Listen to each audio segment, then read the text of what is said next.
সাহাবীরা ডাকতে বলে নবী গো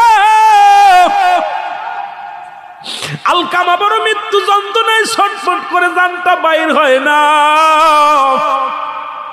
নবী গো আমরা সারাদিন আলকামার পাশে দোয়া দুরূদ পড়লাম, কিন্তু আলকামার তো জবান বাইর হয় না, এত কষ্ট আর হুজুর সহ্য হয় না।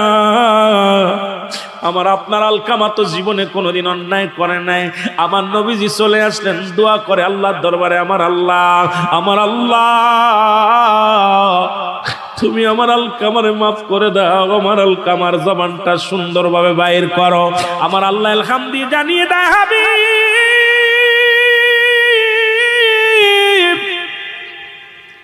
ওহির মাধ্যমে জানে জিবরিল দিয়া নবী গো আপনার কি বলবো নবী গো, আপনার আলকামা নামাজ পড়তে রোজা রাখতো সবই ঠিক ছিল, কিন্তু মা জননীর সঙ্গে ব্যবহারটা ভালো করে নাই। জনম দুঃখিনী মা বড় কষ্ট পেয়েছি ইয়া রাসূলুল্লাহ ইয়া হাবিবাল্লাহ, এই কারণে তার জবানটা বাইর হয় না। আমার যুবক বাজানেরা রে, একেতে নামাজ পড়িস না, মা বাবার সঙ্গে ভালো ব্যবহার করিস না, সুদ ঘুষ খাস, জিনা ব্যভিচার করিস, অন্যায় করিস, একটু দিলের কান্ডা লাগা শোনো। আল্লাহর নবী চলে আসলেন আলকামার বাড়ি এসে নবী সালাম দাও, আসসালামু আলাইকুম, এ বাড়ি আহলুল বাইত, ঘরের মধ্যে কেউ আসুনি, ঘরের ভিতর থেকে ওয়ালাইকুম আসসালাম। নবীজি ডাক দিয়ে কয় মা গো, ও মা তুমি ঘরের মধ্যে গো।